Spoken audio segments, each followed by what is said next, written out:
Well, Estem was just saying data is more valuable than ever. And that was also recently shown starkly by the $28 billion valuation of the machine learning and data engineering company Databricks. Well, the US firm's data platform is used by companies like H&M, Nationwide, Sky's parent company Comcast, and 40% of the Fortune 500. It's just partnered with Google Cloud to expand its global reach. And I spoke a little earlier to its chief executive, Ali Ghodsi. It turned out that all those things that have been around many, many decades, they actually didn't work very well. But around 2010 or 12, people figured out if they use much, much more data on modern computers, you get fantastic superhuman results. Now, central to what you do is something called lakehouse architecture. For the uninitiated, what is that? Well, it means people are already storing all their data in the cloud in something called data lakes. But they can't actually make use of it there. If they want to do machine learning on it, they have to move it somewhere else in these things that are called data warehouses.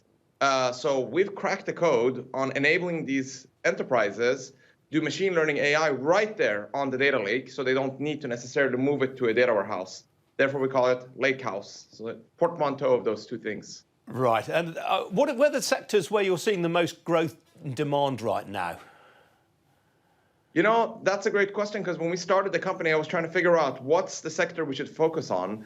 And I was always surprised. It turns out this stuff is applicable in every vertical, in every sector. You know, we have people in healthcare, we have people in mass media, we have customers in, retail, we have customers in the public sector, we have, customers that are in the IoT, equipment space. So this technology is applicable everywhere. I think I'm right in saying you've done some very interesting things in the healthcare sector in particular. Tell me about those.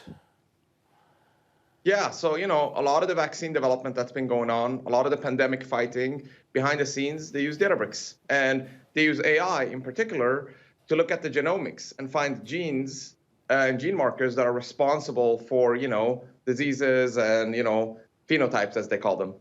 And this has taken away a lot of sort of man hours, physical labour that previously wouldn't have just made this work impossible to do.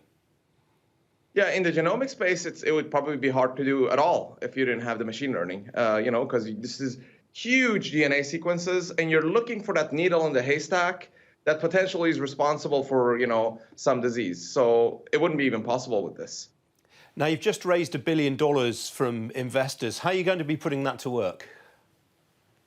Yeah, so, expanding internationally is very costly. It's almost like starting the company all over again. Every country, different legal code, different partners, different HR. So we're going to aggressively expand in Europe, EMEA, in Asia, Asia-Pac, and also in Latin America. So a lot of it will go to international expansion, but we're also investing a lot of it back into R&D. So our percentage of R&D spend as total company spend is actually increasing year over year. So a lot of it is just continuing investing in research and development. And the fact that you are investing so much outside the United States, is that because the Valley has become too costly a place to do business, or is it just you're going where the customers are? No, I mean, look, Europe is a huge market. Asia is a massive market. Cloud adoption is, sometimes bigger in some of those places. So, we're just going where those are. US is not the only place, where people do business. Some of your shareholders, it's some of the biggest names in tech, the likes of Alphabet, Amazon, Microsoft, Salesforce. I mean, some of these are your customers as well as your shareholders. How do you manage those two separate relationships? Yeah, so look, this is very early days in the AI market. We're super excited. These cloud vendors, they're now seeing that all this data is moving from these on-premises deployments into the cloud. And we're a killer app for those cloud data lakes where all the data resides. So it makes a lot of sense for them to invest in us. We drive lots of consumption. We launch 5 million machines every day in the cloud. But, they're also customers. They also use our framework. So, we try to be as, customer obsessed as possible and follow whatever our customers need. And you also obviously have a lot of traditional financial investors, the likes of BlackRock, Franklin Templeton and so forth. Are their interests in you and their demands on you different from some of those trade investors? Yeah, I mean, I think these firms that you named, they are very long-term, right? And, frankly speaking, when they invest in this round, we took $1 billion investment, but the truth is they wanted to deploy probably $3-4 billion. Now we didn't want to dilute that much, so we, shaved it down. But they're thinking the long game, and I think these kind of investors, they're thinking, AI, machine learning AI, is going to be a huge market over the next 10, 20 years.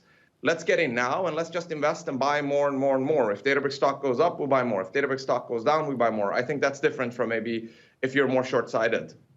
That's an astonishing thing you've just said there. You could have raised even more money than you actually did. I mean, presumably this means you're in no rush to go to the public markets. Well, I get a lot of questions around that. We're going to assess that, when the timing is right. But yeah, we're not in a hurry. You can get a lot of these benefits of IPOing already in the private markets today. When the time is right, we'll also execute an IPO.